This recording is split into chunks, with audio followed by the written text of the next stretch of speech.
would I say I'm a business coach? No, absolutely not. In fact, I very strongly believe that the business coaching industry has actually set entrepreneurship back quite a bit. I have some pretty strong opinions on that. I used to call myself a business coach back in like 2003. But then when the coaching market started getting flooded, I quickly realized that I needed to bolt on that industry and that it wasn't sustainable.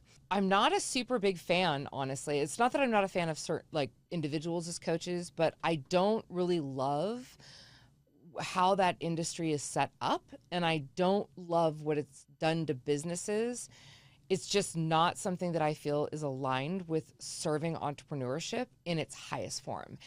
In fact, actually, I started to notice this because when I got into business in 2001, I was like, oh, I need to hire a business coach. And I did. And I actually had a really good coach. It was great. As the years went on and there's no regulations, and people initially in coaching were like myself, they came out of corporate America. They had all of this experience. And then they're like, oh, I'm going to use that experience to help entrepreneurs. And we're going to call it business coaching. And I think that was great. But as time has gone on and in an unregulated industry, like now Amy from Starbucks can go and pick up an online course and she can take the course. And then all of a sudden, voila, she's calling herself a business coach and she's got no experience. And maybe she's even a good teacher, right? Maybe she can actually take the information that she's learned from her coach or watching things online and reteach it, but that's not the same thing, right? Like that's a teacher. That's not someone who, if you've got a real problem in your business and you go outside the molds of their blueprint, they're going to be able to help you. And I've seen way too many times where people did not have the answers. And then what ended up happening was they provided answers and sent people astray with all due respect, some of the dumbest fucking advice I've ever seen on the planet. Like stuff that I'm like, I'm sorry, they told you what? That you should do? Did they say why? And I think that started happening more and more and more and more and more. And I just started getting more and more clients that had their life savings sucked, that had broken business models that came to me. And I'm like, oh my God, like we need to fix this, right? And then we'd fix it and they'd be on their way, but it just happened more and more and more. So actually, I'd started to get invited to a lot of the top coaching, like insider circle VIP rooms where all the top coaches would go. And I started to see some of the stuff behind the scenes. And I was like, oh, hell no.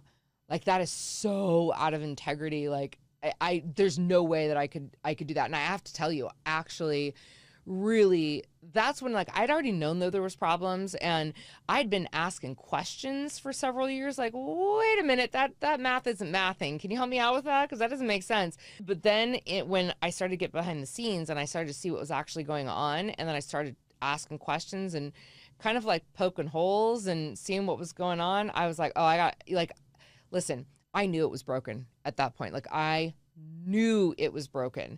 And mind you, I also followed a lot of the advice from these people, and it did not work out well for me, and also just didn't feel good, right? So in 2012, I was like, okay, listen, I kind of think of it this way. I can either create or complain. Like one of my clients, Chris Smith, said, and just an amazing human in the world, and someone I also look up to for his gifts, he taught me this concept. He's like, look, you can either create or complain, and complaining doesn't get you anywhere. And I was like, I'd started complaining a lot about the coaching industry, and I was like, he's absolutely right. Like that doesn't do anything. So I'm like, I'm going to create a solution. So I got together a group of, at the time, very well known, conscious coaches in my industry, and I tried to reform the coaching industry, like to make it more conscious. I'd already known that needed to happen. I tried to write a book called The Conscious Entrepreneur in 2004 that got declined by 79 people because they said no one cared about that. But I'd known at this point, like, we have to get in integrity because we're hurting people. Like if we're not in alignment and we're not in integrity, it's a really bad precedent to set. And how can you run a business without integrity? So in 2012, I got together this group of leaders, and I really tried to resolve some of the issues in the coaching industry. And we had created a conscious manifesto, and, we had done some stuff. And without going into the full story here, it was a shit show. I saw things and experienced things that I was like, I cannot even be not only do I not want to be a coach anymore, now I don't even want to be associated with that industry, right? Like, I don't want my name attached to that anymore. And I bolted. I was supposed to go and speak at a very large coach conference, and this is the only time in my career I have ever done this. I was like, I'm not doing it. And I pulled out. And at the time, I think I was pretty judgy about it. I don't think most people are doing things to be hurtful or harmful. I think a lot of people are doing the best they can. And I also think that there needs to be regulation in that industry, because when people are providing advice that they have no experience, no track record, they have not done themselves, they've literally just learned in a book, and I think it's dangerous. And I think that I've seen a lot of people lose their homes because of this stuff, and I have a problem with it.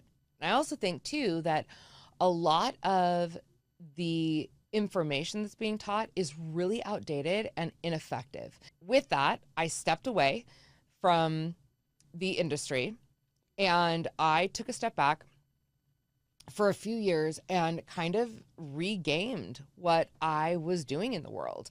I didn't know what to do. I mean, literally, I had now built, by that time, I was 14 years deep into a career, completely in a community that I wholeheartedly believed in. I wholeheartedly believed in doing conscious business and conscious entrepreneurship. And when I saw what I saw, I just couldn't unsee it. And I had to get away. And I will say, it did mess me up a little bit in terms of the wounding, because it was a little like the experience for me was like feeling like I found out Santa Claus wasn't real. Like, there were these people that I looked up to and I admired and that I had purchased from and that I had been following. And I was like, oh my God, right? So I stepped away and I went back to straight consulting for a few years until my little purpose bug kept calling me back in. And I'm like, I got to go back. But I needed a break. I needed to pull away so that I can get some clarity, so that I could get back to the roots of tried and true business experience, and that I could reapproach the work from a very different way.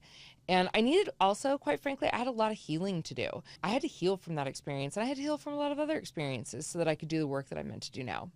So my personal opinion is the majority of business coaching models are incredibly archaic. They don't address the realities of modern entrepreneurship. And the biggest issue that I see with them is they rely on a one-size-fits-all approach that may very well generate short-term results, especially if someone's willing to hustle and grind, but they fail to create sustainable success. Entrepreneurship is not a cookie cutter journey, and trying to apply, first of all, these outdated methods onto current businesses leaves people stuck and frustrated and super misaligned. And I just really believe that the business coaching model is very broken, and that's why I moved beyond it. So my work now is about creating innovative solutions that are aligning with the very specific, unique goals and strengths and missions of the individual entrepreneurs I work with. No one is the same. No one has the same strengths. No one has the same weaknesses. No one has the same skills. No one has the same experiences. They don't have the same life purpose. They don't have the same vision. Everyone is different. So to try to apply a one-size-fits-all blueprint onto all entrepreneurs is all we're doing is recreating, putting those people in a box that doesn't work with them. And then we're saying, okay, great, now we've put you in the box, now figure out how to work inside of that. But what if there was a different way, right? And I believe there is. I believe that there are ways to pave new paths that actually work in the long term, rather than forcing people into a system that was never designed for them anyways. They're not going to be able to thrive in that. So I think it's time to break free.